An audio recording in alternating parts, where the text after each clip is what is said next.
What would you do if an old friend set you up on a blind date? Only to hook up with the guy herself. And then leave you high and dry when her bad advice gets your car towed? In today's story, the protagonist's choice is a masterclass in how to handle it. This all went down a few years ago. One weekend, I drove back to my hometown for an old high school friend's wedding. I got in on Friday and was fully planning on just laying low at my parents' house until the ceremony on Sunday. But as I was unpacking, I got a text from Jenna, another old friend who was also invited to the wedding. Now, I hadn't actually seen Jenna since her high school graduation party. But back in the day, we'd been as close as two girls could be in our small town. In the years since, Jenna had started running with a more wild crowd, which in our town just meant she openly smoked weed and had unprotected sex. But I still missed her and replied eagerly. Yes. I was in town. Yes. I would love to hang out. And no, I wasn't dating my ex anymore.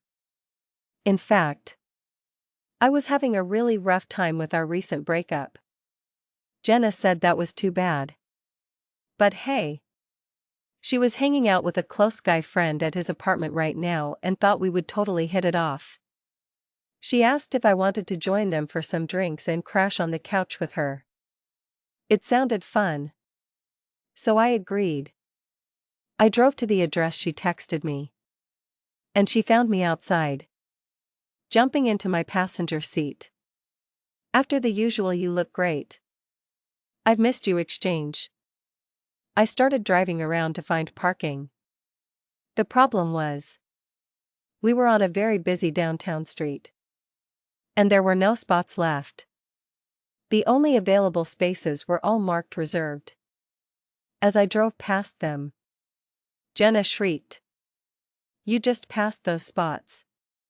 When I pointed out that they were reserved, she gave me this eye-roll smile and insisted she parks her car there all the time. "No one cares," she said. And in the off chance I did get a ticket, her guy friend was loaded and would definitely pay it for me. I raised an eyebrow. But finally, I just circled the block and parked my crappy van where she suggested. It was a decision driven by social pressure. One that reveals a fatal flaw in trusting someone like Jenna. Her reassurances were as worthless as her promises. A fact that would soon become painfully clear. After about an hour with Jenna and her guy friend, Mark, I started having some major regrets. Her idea of mixed drinks turned out to be tequila and Mountain Dew. I'm not kidding. And Mark, well, he was nice looking, I guess, but not my type at all. For one, he mixed tequila and Mountain Dew. Beyond that, he dropped out of high school to work at Quicken Loans and seemed to get most of his opinions from reading old cracked articles. Sighing to myself, I started sucking down the tequila and Mountain Dew, just trying to get through what was shaping up to be a god-awful night. Whenever Jenna and I were alone, on the balcony where she smoked Mark's cigarettes or in the kitchen, she'd whisper at me to give him a chance. He was a really nice guy, she'd say. Much nicer than my ex. And did she mention he was loaded? Apparently, he made about $50,000 a year, which must have seemed like a fortune to her. After another hour, we were just watching reruns of Full House. It definitely wasn't love at first sight with Mark, but we were at least shooting the breeze and making jokes. I could tell he was into me, which was admittedly flattering since I'd been a recluse since my breakup. Then, in the middle of an episode, Jenna suddenly jumped up and asked Mark if he wanted to do a tequila shot in the kitchen. She pointedly didn't ask me, which was fine by me. I hate tequila anyway. But not even 2 minutes later, I glanced over and saw them locked in an aggressive match of tonsil hockey right in the middle of the kitchen. This moment revealed Jenna's greatest flaw, a desperate need for male attention that overshadowed any sense of loyalty or friendship. A character trait that would ultimately seal her fate. I just looked away, feeling shocked and even more miserable than before. I wasn't planning on marrying Mark. But it was clear Jenna was either too trashed to function or couldn't stand him paying more attention to me than to her. Or both. Eventually, they stumbled off to Mark's bedroom. And I had a little cry before falling asleep on the couch, missing my ex more than ever as I heard moaning just a few feet away. The next morning, I woke up alone on the couch around 11 a.m. They were still asleep. And damned if I was going to wait around to say goodbye after that train wreck of a night. As I gathered my things, however, I realized my phone was gone. Jenna must have taken it by mistake, since we had the same model. I knocked on the bedroom door and heard some frantic rustling, as if they could somehow hide what they'd been doing all night. Jenna emerged acting like nothing happened, not a single word of apology, and found my phone. We said a cold goodbye and made plans to see each other at the wedding the next day. But when I walked outside, my heart sank. My van wasn't there. It was gone. Not a ticket, like Jenna had so confidently predicted, but towed. I marched straight back inside. Mark answered the door, looking confused. And I explained that my van had been towed and I needed a ride to the impound lot. I didn't even bother mentioning that Jenna had offered up his money to pay for any ticket. Just then, a half-naked Jenna appeared. When she understood what was happening, her entire demeanor shifted. She turned downright nasty, denying everything and laughing in my face the whole time. She told me I was being dramatic and that I should be grateful she even hung out with me when I was being such a wet blanket.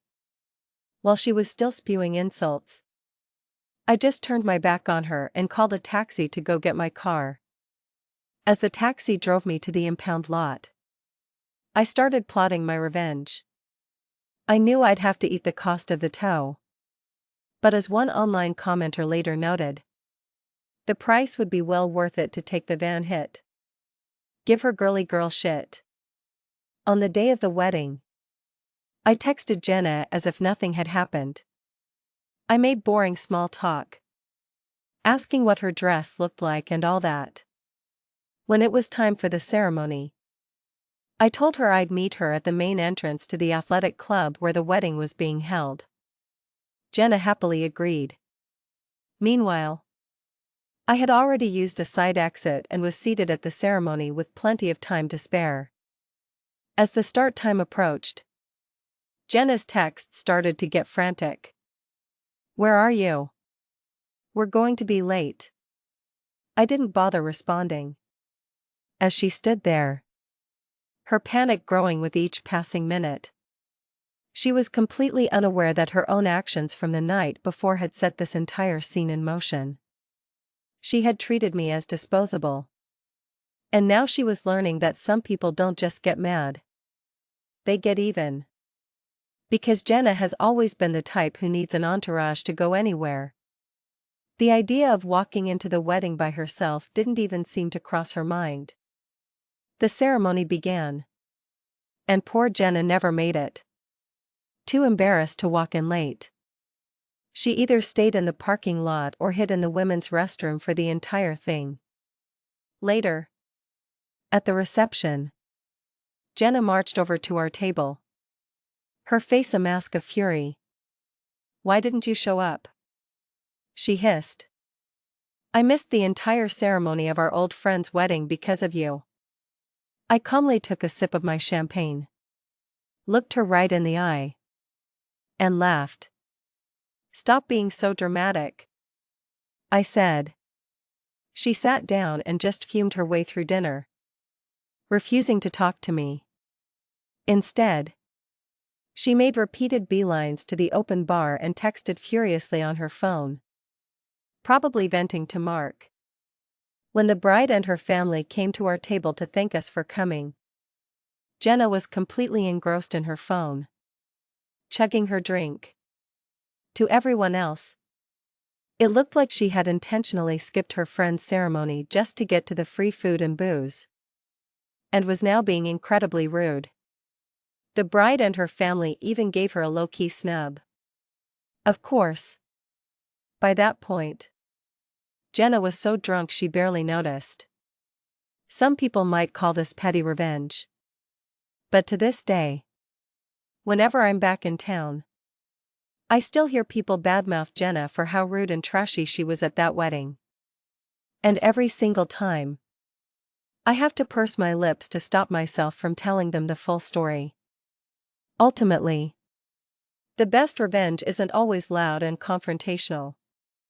Sometimes, it's about providing just enough rope for someone to hang themselves with their own terrible behavior. I simply exposed Jenna for who she really was. But what do you think? Was the revenge a perfect fit for the crime? Or did it go too far? Let us know in the comments.